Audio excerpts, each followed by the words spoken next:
All right, today we're jumping into a pathogen that really has a split personality.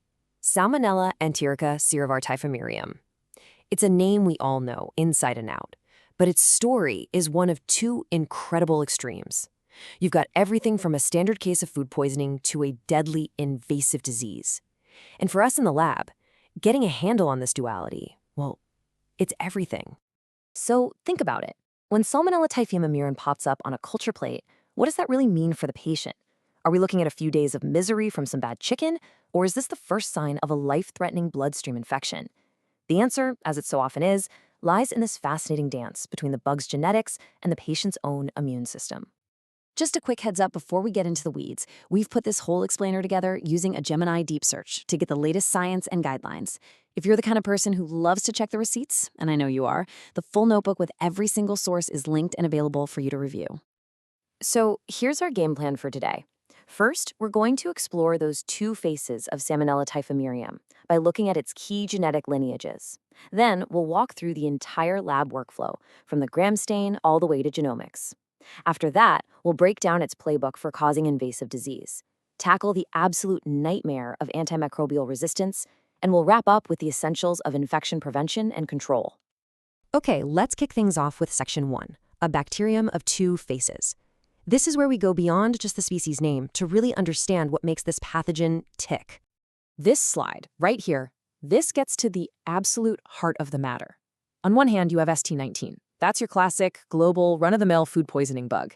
But then you have ST313. This is a whole different beast. It's a highly adapted lineage, mostly found in sub-Saharan Africa, that causes these devastating bloodstream infections. We call it INTS disease, especially in vulnerable people. So the big takeaway is this. Knowing this sequence type isn't just some academic exercise. It's a massive predictor of what's going to happen to the patient. All right, let's head into the lab. For Section 2, we're going to walk through the entire diagnostic journey, from the classic microbiology techniques we all learned to the game-changing world of genomics. So back at the bench, the initial clues are exactly what you'd expect, right? A gram-negative, moto rod. But the key trait, the one that makes us lean forward, is its ability to produce hydrogen sulfide. That H2S production is what gives us those beautiful, classic black-centered colonies on plates like XLD and hectoin, a really strong, almost textbook sign that we're dealing with a non-typhoidal salmonella. And here we have the biochemical fingerprint that seals the deal. You see that classic TSI reaction? K over A with gas and H2S, plus it's citrate positive, urease and indole negative, and lysine positive. This whole profile basically shouts Salmonella and helps us confidently rule out other common gut bugs in the Enterobacteriales family. Now, molecular tests like PCR are incredibly fast, and that's great, but they create a very real modern-day problem for us. A positive PCR tells you the pathogen's name, but it doesn't give you the actual organism. And that's why this concept of reflex culture is so absolutely critical. Because without a living, breathing isolate, we can't run susceptibilities. And that leaves clinicians flying blind on how to treat their patient. It's a gap we just can't afford to have.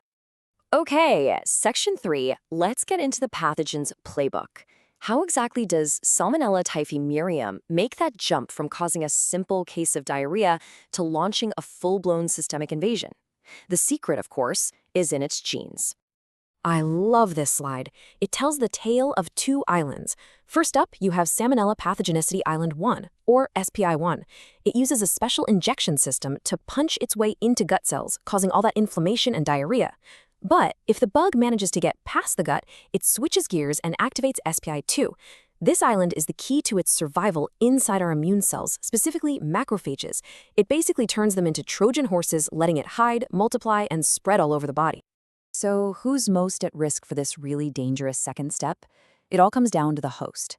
It's the people at the extremes of age, infants and the elderly, and anyone who's immunocompromised, whether from HIV, cancer, or immunosuppressive drugs. Plus, certain conditions like sickle cell disease, malaria, and even malnutrition can dramatically tip the scales in favor of the pathogen, paving the way for systemic infection. Okay, now for what's probably one of our biggest headaches in the lab and in the clinic, the antimicrobial conundrum. In Section 4, we're going to look at how climbing resistance rates are making it tougher and tougher to treat these invasive infections. Just look at this slide. These are the 2023 Dutch SWAB guidelines, and they show you just how fast the goalposts can move. 10, 15 years ago, ciprofloxacin was the easy answer. Now, with resistance rates hitting 10, even 25% in some places, it's completely off the table for starting treatment. The new first-line choices are azithromycin or ceftriaxone. It's just a stark, powerful reminder of why good local surveillance data is absolutely essential. Now, when it comes to kids, the stakes are just so much higher. The risk of serious complications means our threshold for treatment is way lower, especially for little ones under 3 months old. For any invasive disease, IV ceftriaxone is the top choice. And if, heaven forbid, it gets into the central nervous system and causes meningitis, you're looking at a long, long course, 4 to 6 weeks of high-dose IV therapy to make sure that infection is completely gone.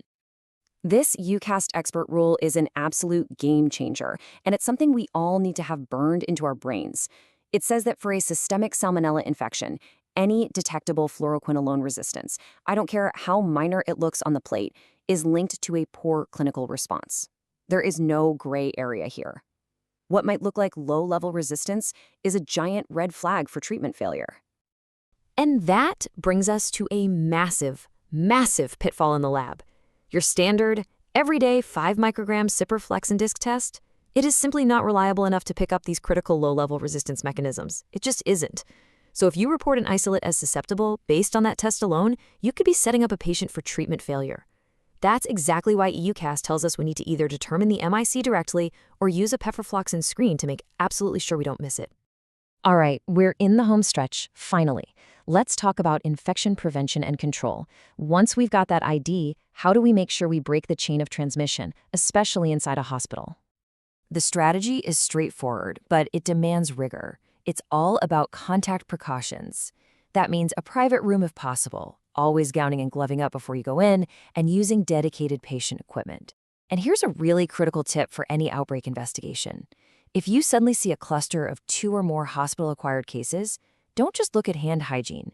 Your first thought should also be to investigate the hospital kitchen as a potential common source. So all of this leaves us with a pretty big question, doesn't it? When you factor in the rising tide of resistance, the shifts in our diagnostic tools, and the fact that we're dealing with a pathogen with this kind of dual nature, are we really ready for the next big outbreak? Is our current system robust enough to handle what's coming down the pike? And that's our deep dive on Salmonella Typhimurium. I really hope you found this useful. If you did, do us a favor and subscribe for more content like this. And honestly, we want to hear from you. What are you seeing in your lab? Leave your questions, your thoughts, and your insights in the comments below. Thanks so much for joining us.